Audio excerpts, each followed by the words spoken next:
Hello students, welcome to this new chapter. So far we have learned about the Arduino Uno's hardware side of it. Now let's install the IDE through which we will deep dive into the Arduino programming side. There are multiple tools available in the market to program Arduino boards. For example, Arduino's official IDE in desktop version, Arduino Create, which is the online version, Visual Studio Code, and Platform IO. But for now, we will stick to Arduino's desktop version IDE because it is the easiest one and we want to keep it simple for you. The open source Arduino IDE makes it easy for us to write the codes and upload it to the board. This software can be used with any Arduino board and also the third-party boards which support Arduino programming. An integrated development environment is a category of tool that allows us to write, compile, and run our codes. You will find different IDEs for different languages. For example, a very popular IDE for Java is Eclipse, and Android development is mostly done in Android Studio. Visual Studio Code is another brilliant IDE that supports multiple languages, including Arduino. Now let's move to the installation of Arduino IDE. Firstly, you will have to go to the official Arduino website, which is arduino.cc, and then you will find a downloads button under software section. Let's go there. On this page, you will find various options on the right hand side.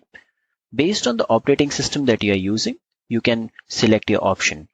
Since I'm using Windows 10, so I will go with offline version, which is Windows 7 and newer. You can in fact also use Windows app version, which is also supported by 8.1 and above. And this will keep your Arduino IDE always in latest form. But for now, we'll go with the Arduino normal download file. So let's download this file. On the next page, you can simply click on this just download button and the file will get downloaded. So it may take a couple of minutes and I already have this installed. So let me bring that up. Yeah. So double click on that file. It will ask you to give privileges. It is giving me an error that I already have it installed. So I'll have to uninstall it first. I'll go ahead and uninstall simply.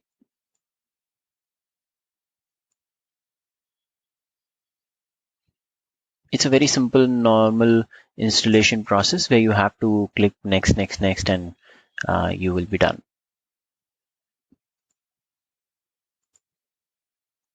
You just have to click agree, make sure every option is selected, check the location. In my case, I'm installing it in D drive, but you can leave it as default. And then it will take just a few minutes to get installed. In case it asks you to install a driver, then select yes. Basically, it's the Arduino driver that allows you to connect the Windows software to the board. And it is very important that you select yes in there. Once the program gets installed, you will see an icon of Arduino on your desktop. Double click on it and it is the Arduino IDE in which we'll be writing our codes. The first blank program that it already gives us is having two functions. One is setup and another is the loop. We'll learn about them in the next section. So don't bother about it too much. Right now, let's understand this IDE and what it does. In the central area, you can write your code and all the program would go in here. It gets saved in a folder. And if you have multiple files in that folder, then all those files will show up here as a new tab in the new tabs. Now let us see what options do we have available in this IDE. The first button on the left side you see is for verify. It means the program will be compiled and checked for any errors. In Arduino world, we call our programs as sketches. Then the next button is to upload. Once you have compiled your program, you can directly upload it from the IDE. Next options are to create new sketch, open one, or save the existing one. At the bottom here, the window in the black screen is the console. Whenever there is an error or an ongoing background activity, you will see all the logs falling in here. Another important area of this IDE is the serial monitor. It is a window in which you will be able to see the serially transmitted messages from the board to your Arduino IDE, and also you can send messages from here to the board. It is very handy in case where we are using system.println kind of commands, so that we will get to know what's happening inside the our chip. It is more used like a logger, so that you know what's happening in your program, and it becomes very easy to debug using those commands. We'll see how it works once we connect the Arduino. Right now, if I click, it will give me an error because I haven't connected the board to our IDE. There are two major concepts in Arduino. One is called libraries, and another is called the boards. We really have to understand both of them to make our code really useful. So let's firstly understand what libraries are. Libraries are a collection of code that make it easier for you to connect to other sensors, display units, modules, etc. For example, the built-in liquid crystal library makes it easy to talk to a character LCD display. There are hundreds of additional libraries that you can available in the market or the internet. So if you see here, I already have a lot of libraries installed by default. You may see a few lesser than mine because I have explicitly added few more while working on them. But these are the libraries that would have come along with your board for sure. So if you notice, then these libraries are are purpose specific. So let's say you want to include a liquid crystal display LCD board into your Arduino, then this is library which you can include in your sketch. So when you click on that library, it will include the file, the header file that is having all the underlying codes to support this functionality. It's important to remember that these library files get uploaded to your Arduino board when you are uploading the sketch. So this means they occupy space along with the sketch. So if you're not using any of them, it is always a good idea to just delete the extra includes over here. Let's say you want to create a program for the ultrasonic sensor that has been provided in your kit. Now, one way would be that you start from scratch and write all possible functionalities related to that sensor.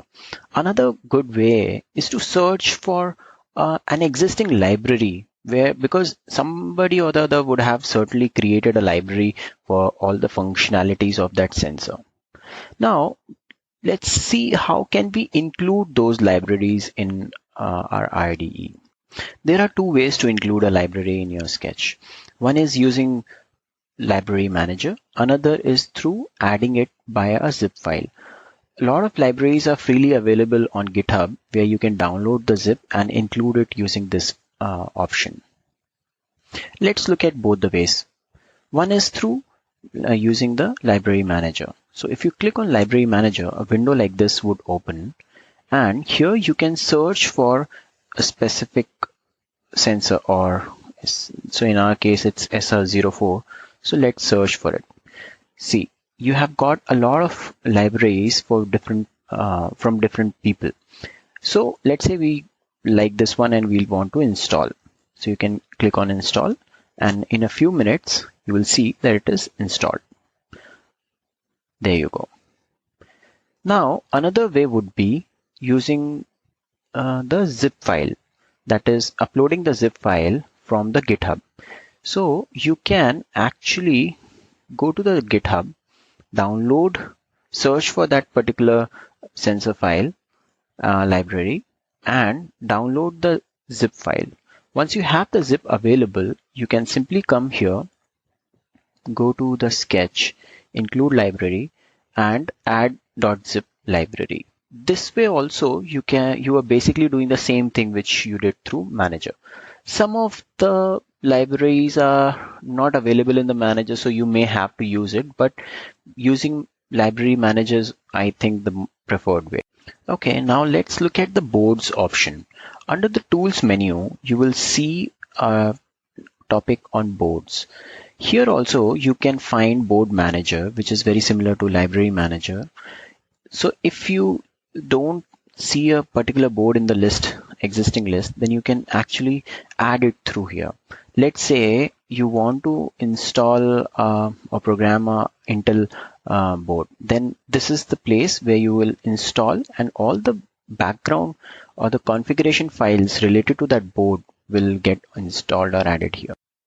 For IoT applications, there are two very important boards, that is ESP8266 and ESP32, that are very often used for many of the applications. So we can install them from here, though it's not the part of this course, but still just for FYI.